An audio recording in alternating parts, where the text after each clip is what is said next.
Hello guys. तो चलो अब हम अपना आगे चैप्टर 3 का टॉपिक नंबर 3 जो कि लास्ट टॉपिक है इस चैप्टर का वो हम पढ़ेंगे। इसके अंदर मैं बेसिकली आपको टाइप्स ऑफ रिव्यूज के बारे में, स्टैटिक एनालिसिस टूल के बारे में हम जानेंगे इस वीडियो के अंदर।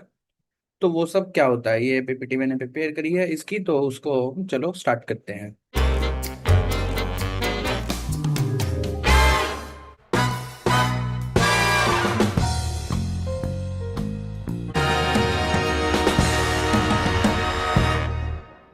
तो देखो, सबसे पहले हम क्या जानने वाले हैं इस टॉपिक के अंदर। इस टॉपिक के अंदर है ना, हम तीन चीजें जानेंगे। टाइप्स ऑफ रिव्यूज के 3 पॉइंट्स, स्टैटिक एनालिसिस टूल के एसोसिएटेड 3 पॉइंट्स। तो रिव्यूज के कौन से होते हैं, walk through, technical review, inspection, ये 3 तरीके के टाइप्स ऑफ रिव्यूज होते हैं। आईएसटीक्यूबी में पूछ लिया जाता है कि टाइप्स ऑफ रिव्यू के अंदर कौन से होते हैं, कि वॉक थ्रू दे देंगे, टेक्निकल रिव्यू दे देंगे, इंस्पेक्शन दे देंगे, कोडिंग स्टैंडर्ड दे देंगे, इनमें से कौन सा नहीं है। इस तरीके के आपका एक दो क्वेश्चन आए हैं एक दो बार आईएसटीक्यूबी के एसोसिएटेड। तो आपको पता होना चाहिए कि टाइप्स ऑफ रिव्यू 3 तरीके के होते हैं, वॉक थ्रू, टेक्निकल रिव्यू और इंस्पेक्शन। और इसके अलावा जो स्टैटिक एनालिसिस टूल्स होते हैं वो कोडिंग स्टैंडर्ड, कोड मैट्रिक्स और कोड स्ट्रक्चर के बारे में पढ़ते हैं। तो अब हम टाइप्स ऑफ रिव्यूज को जानते हैं एक एक करके, तीनों क्या क्या होते हैं। तो सबसे सिंपल है इसका वॉक थ्रू। वॉक थ्रू नाम से पता चल रहा है कि चलते चलते दिखाना। तो इसका मतलब है कि एक है ना, ऑथर होता है, वो लेड करता है रिव्यू को, इस वाले को, वॉक थ्रू को। उसका मेन गोल बस यही रहता है कि जो भी मेरे साथ टीम मेंबर्स हैं, जो रिव्यूअर्स है, जो अदर रिसोर्सेज है, उसको वॉक थ्रू मिल सके, उसको अंडरस्टैंड हो सके इस डॉक्यूमेंट के बारे में। वो डॉक्यूमेंट कुछ भी हो सकते हैं, रिक्वायरमेंट डॉक्यूमेंट हो सकते हैं, कोई आपने एक्सेल फाइल के टेस्ट केसेस बनाए हैं उसके डॉक्यूमेंटेशन हो सकता है, एनीथिंग कैन बी डन। तो वॉक थ्रू के अंदर है ना, हम क्या करते हैं, ऑथर एक्सप्लेन करता है स्टेप बाय स्टेप कि क्या हम चीजें होने वाली है। फॉर एग्जांपल, जैसे लॉगिन पेज आपको एक अमेजोन की वो करनी है, तो अमेजोन का जो होम पेज है वो किस तरीके से दिखेगा, लॉगिन पेज किस तरीके का दिखेगा, आप लॉगिन के क्रेडेंशियल्स डालने के बाद मूव करोगे तो इस तरीके से आपका step by step each thing आपको दिखाई जाती है। तो kind of you can say high level documentation करी जाती है इसके अंदर, है ना, ज्यादा फॉर्मेलिटी नहीं करी जाती, तो मोर लेस फॉर्मल वो व्यू होता है रिव्यूज का।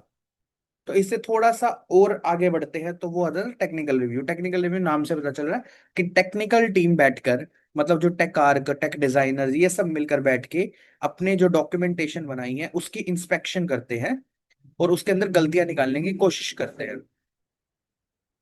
तो वो टेक्निकल रिव्यू कहलाता है।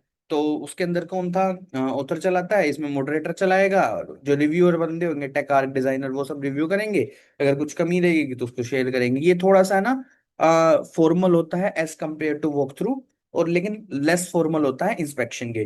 तो इन द एंड इंस्पेक्शन से आपको पता लगता है, जैसे नाम ही पता चल रहा है इंस्पेक्शन, तो मतलब in the end completely formal review he inspection होता है। बिल्कुल ही हायर मैनेजमेंट टीम बैठ जाए, उसको आप डॉक्यूमेंटेशन के बारे में बता रहे हो, तो वो आपका इंस्पेक्शन कहलाता है। मोस्ट फॉर्मल रिव्यू होता है, बहुत ही हाई ट्रेंड बंदे उसको शो करते हैं, जो न्यू हायर्स या इंटर्न्स, सीनियर क्यू जनरली तो इन्वॉल्व ही नहीं होते इंस्पेक्शन के अंदर। हायर मैनेजमेंट जो बिल्कुल हाईली ट्रेंड मॉडरेटर होता है वो उसको करता है।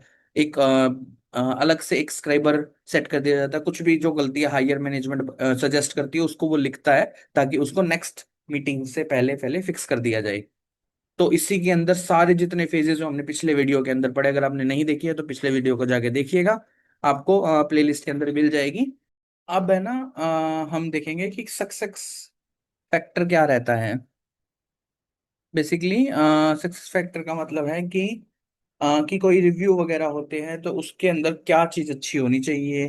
अगर वो चीज़ अच्छी होगी तभी हम वो एक रिव्यू को अच्छा माना जाएगा। उसमें और एक चैंपियन निकालने की कोशिश करते हैं, मेन मेन जो इंपॉर्टेंट थिंग है उसको ट्रैक करने की कोशिश करते हैं, कोई गलतियां निकालने की कोशिश करते हैं, लोगों के इश्यूज आते हैं उनको सोल्व करने की कोशिश करते हैं, कोई रूल्स फॉलो करा जा रहा है वो सेट करा जाता है, और कंटिन्यूस रिजल्ट वगैरह, रिपोर्ट वगैरह सब जनरेट करते हैं। तो वो सब हमारे सक्सेस फैक्टर पे डिपेंड करता है। तो वो सब जानने के बाद फिर अब हम पढ़ते हैं लास्ट टॉपिक, विच है कि स्टैटिक एनालिसिस बाय टूल। तो स्टैटिक एनालिसिस बाय टूल का सिंपली मतलब है कि ऐसा टूल जिसके थ्रू आप गलतियां निकाल सकते हो बिना एग्जीक्यूट करे। तो इसके लिए एक है ना, बेस्ट एग्जांपल होता है कंपाइलर। सो कंपाइलर बेसिकली क्या करते हैं, एक स्टैटिक एनालिसिस टूल का एक बेस्ट एग्जांपल है, जिसके अंदर आपको पता है कि वो गलतियां निकालता है बिना एग्जीक्यूट करे आपके कोड के अंदर। राइट। तो वो चीज ज्यादातर before execution, some time during an execution, वो हम इंटरनल कंपोनेंट टूल के अंदर टेस्टिंग का यूज कर सकते हैं, स्टैटिक एनालिसिस टूल के अंदर, जो नियरली 1000 लाइन ऑफ कोड के अंदर भी गलतियां निकाल के दे देता है इजिली। तो अब स्टैटिक एनालिसिस टूल के तीन अलग अलग वेज को हम फॉलो करते हैं, ताकि कोई भी एनालिसिस हो, कोई भी गलतियां, वो इजीली प्रोटेक्ट करी जा सकती है। वो कौन से वेज हो सकते हैं? पहला होता है कोडिंग का स्टैंडर्ड मीट कर रहे हैं या नहीं कर रहे, जैसे क्लास का नेम स्टार्ट करे कैपिटल लेटर से, मेथड का नेम स्मॉल से, फिर बाद में कैपिटल चालू हो जाए।